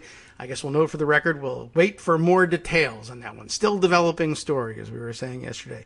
By the way, first one in response, or at least the first listed reply here, is from our friend Kurt, Audible Video, replying to Joyanne Reed some 19 hours ago. If the people responsible wanted it to look like the U.S. government was involved, this is like his reading the hints here. If they wanted it to look like the U.S. government, who would want it to look like the U.S. government? One, the first group you would take off the list is, I think, the U.S. government, right? If the U.S. government was assassinating the president of Haiti, the first thing they'd be interested in doing is making it look like it wasn't the U.S. government. I guess, but who knows? But anyway, his conjecture here is if they wanted it to look like the U.S. government, the more likely explanation is perhaps Russians or Chinese or even the Saudis. Lastly, he says Iran. But as he says in his Putin voice here, first the Russians. So you never know who might have done it. But I guess it makes a certain amount of sense, I suppose. If you wanted to pin it on the U.S. government, the U.S. government would try not to do that. Other governments might. And I guess those are as good a guesses as any at this point. I don't know. Confusing situation again. Something to keep an eye on and keep watch on. All right. Let's see. Greg mentioned, and I had put aside a story from Arizona Central on this one, that the Democratic Secretary of State in Arizona has asked the Republican Attorney General, whose name you recognize from the recent Supreme Court case, Mark Brnovich, to investigate possible election influence, that's how they put it in the headline, by Donald Trump and allies. That, too, a very interesting development, but also one that I guess I don't want to linger over. There's some good detail here, and I'll share their reporting with you so you can read up on it and follow it. But yeah, that's an interesting play there, and I guess we'll find out How interested is Mark Berdovich in upholding the principles that are supposed to underpin this role he serves in? Is he an attorney general first, or is he a Republican first? Will he agree to open an investigation? Is it just, it would be great if there was an investigation and it was, actually conducted honorably and according to the rules, or is it just Katie Hobbs saying, well, I guess I'll challenge him to open an investigation, and then he won't, and then I'll maybe run against him for attorney general, or maybe we're both going to be running against one another for governor later on, and it's just an attempt to engage him politically. Not really sure, but it was an interesting request. Keep an eye on that one. Other things I wanted to share with you. Let's see. Which one should we hit first? Well, we might hit this one because it might be behind a paywall that we can't get past. And I think it is, but I wanted to at least give you the headline off of this one from the Daily Beast. Written by Jose Pagliari, is that right? Pagliari and Aswin Subsang. This headline, I think, it might be all you need. Trump's claims of tax genius may undermine legal defense of ignorance. And if you don't get it right away, maybe the subheader will clear things up. The former president has for years claimed to be a master of the tax code. But now, in his case with the New York Attorney General, or is it the New York City District Attorney who's bringing these cases? But the former president has for years claimed to be a master of the tax code, but now he's going with the legal defense of ignorance. Experts say his past comments may be his undoing. Well, that's always been the case. We've always thought that his past comments would be his undoing, but so far it hasn't worked. But in the legal sense, this time it may, because we actually have a judge and jury that's going to make a decision about whether or not his comments make sense, whether they're defensible, and there are legal repercussions if they don't. But basically, yeah, here in the case now currently against Alan Weisselberg, right? The whole Republican and Trump, I say Republican because they're all taking up the defense, but it's meant to be a Trump defense. But the whole Trump defense that he and his sons both have been all over television trying to promote is, well, who knew that this stuff was against the law? Who knew that you had to pay taxes on fringe benefits? That's never been the way it's worked as far as I know. Everybody gets to, discount those and not pay taxes on those things. Well, no, actually, it's pretty clear.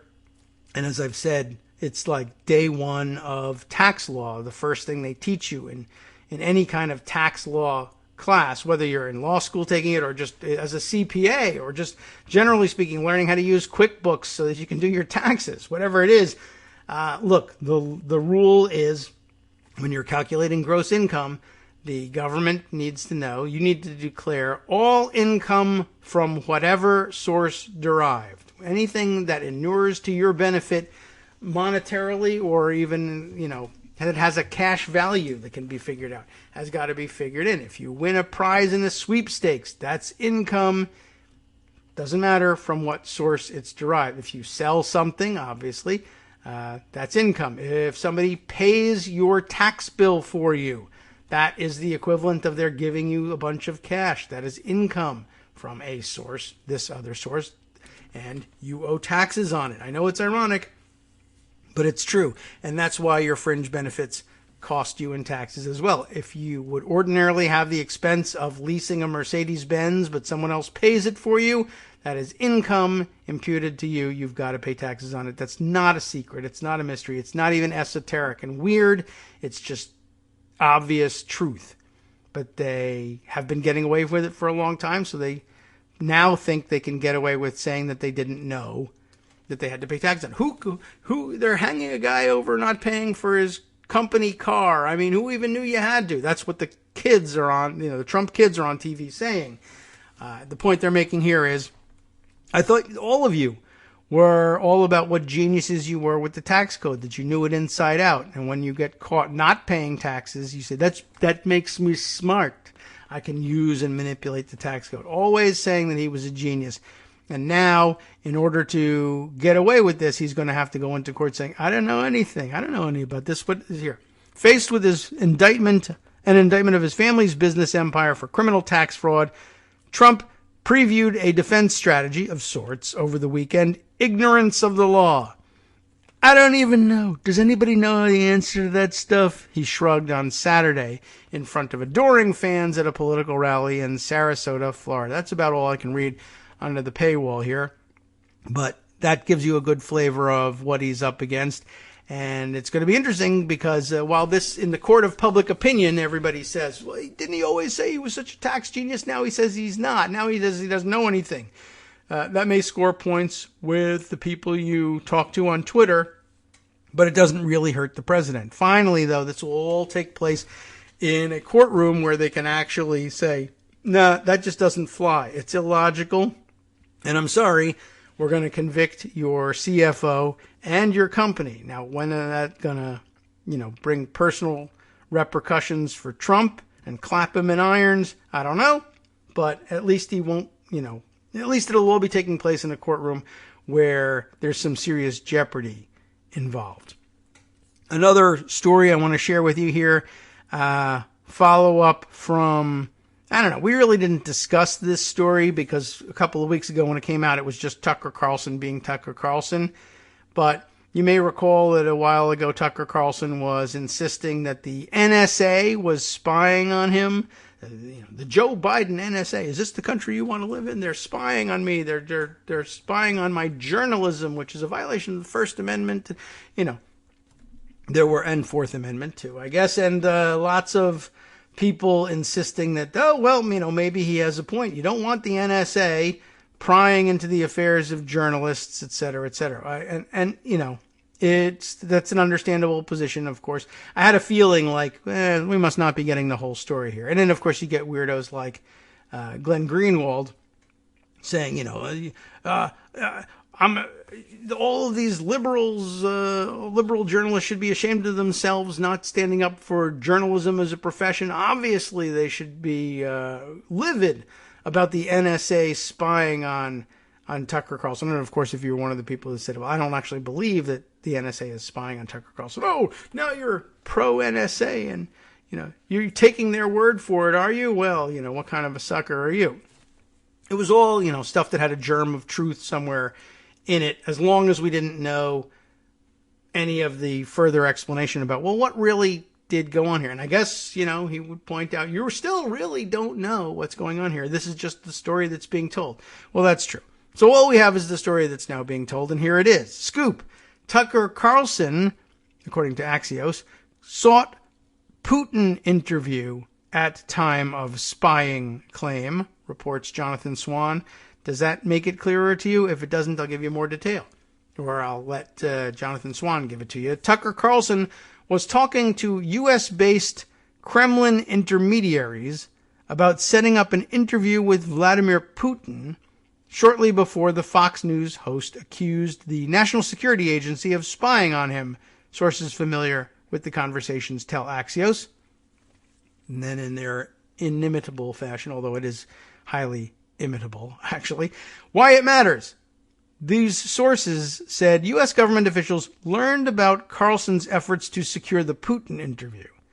Carlson learned that the government was aware of his outreach. Why? Because, of course, he's making calls into Russia about, hey, can I speak to Vladimir Putin? Which is the sort of thing that the NSA pretty routinely does, in fact, intercept. When Americans begin talking either with foreign nationals or begin making international calls, even to other Americans outside of the country, especially if the subject is, hey, can you help me get in contact with the head of a potentially hostile nation, the NSA does, in fact, take notice of this stuff. Now, they, at that point, probably said, well, it's an understandable thing that somebody in Tucker Carlson's position might actually want to interview Putin. I mean, it's a stupid idea, but that's understandable. So we understand what's going on here. We're aware of it. We're not doing anything about it because there's nothing to do, but it's our job to be aware of it. Then, of course, he finds out that he's aware of it, and, he likes to conflate these issues and pretend he's ignorant of what's going on here and saying, I'm just an American journalist in the United States doing my job of journalism, and the NSA is prying into it. Well, when your calls start exiting the country and they start going into Russia to speak to Russian intermediaries linked to the Kremlin, yes, the NSA takes notice and watches to see what you're doing. And if you're doing something that's like normal and permissible, they'll say, okay, duly noted, which is what they did. If you are speaking to Putin and saying, I would like you to please come here and assassinate our president and I will help you, that's the sort of thing they say, okay, duly noted, not allowed. We should do something, well, technically speaking, something we should do something about. On the other hand, people did storm the Capitol a little while ago, and we're not doing quite enough about that. But some people are being arrested about it. Anyway, the point is that they did what the NSA normally does, and they did about this a situation exactly what you would expect they would do about the situation, basically nothing. But the fact that there was information in the hands of the NSA about Tucker Carlson now becomes, they're spying on Tucker Carlson. And he knows that works because people believed that they're spying on Donald Trump was something that had worked before and would probably work for me too. So that's what's going on here. The sources said U.S. government officials learned about Carlson's efforts to secure the Putin interview. Carlson learned that the government was aware of his outreach, and that's the basis of his extraordinary accusation, followed by a rare public denial by the NSA that he had been targeted. Axios has not confirmed whether any communications from Carlson have been intercepted, and if so, why. The big picture, Carlson's charges instantly became a cause célèbre on the right, which feasted on the allegation that one of America's most prominent conservatives might have been monitored by the U.S. intelligence community. The backstory, though, Carlson has told roughly 3 million viewers on June 28th that the day before he had heard, quote, from a whistleblower within the U.S. government who reached out to warn us that the NSA is monitoring our electronic communications and is planning to leak them in an attempt to take this show off the air. That, of course, made up, but that your communications may have been intercepted seems pretty obvious. Whether they're monitoring your communications, well, they were your communications, but they're not monitoring all of your communications. No. Carlson said his source, who is in a position to know, repeated back to us information about a story that we're working on that could only have come directly from my texts and emails. It's illegal for the NSA to spy on American citizens. Not true. Carlson added, things like that should not happen in America, but unfortunately they do happen, and in this case they did happen. Just not the way he described it. No, it's not illegal for the NSA to spy on Americans if they are talking to foreign nationals or speaking to people outside the country. We know this. The NSA said in a tweet in the next night, as Carlson's show went on the air, that his allegations are untrue. Tucker Carlson has never been an intelligence target of the agency. You'd think he had intelligence if that was the case. And the NSA has never had any plans to try to take his program off the air, the statement said. A Fox News spokesperson gave this response to our reporting. We support any of our hosts pursuing interviews and stories free of government interference, of which there was none. And Carlson gave this statement, as I've said repeatedly, because it's true. The NSA read my emails and then leaked their contents. That's an outrage as well as illegal. It is unclear why Carlson or his source would think this outreach could be the basis for NSA surveillance or a motive to have his show canceled. Journalists routinely reach out to world leaders, including the leaders of countries that are not allied with the U.S., to request interviews, and it's not unusual for the first reach out through unofficial intermediaries to be through unofficial intermediaries rather than through the leaders' official press offices. Numerous American journalists have interviewed Putin in recent years, and none have faced professional repercussions. Quite the contrary, Chris Wallace earned Fox News its first Emmy nomination for his 2018 Putin interview. On Wednesday, Carlson told Maria Bartiromo on Fox Business that only his executive producer knew about the communications in question and that he didn't mention it to anybody else, including his wife. But of course, the recipients of Carlson's texts and emails also knew about their content, and we don't know how widely they shared this information.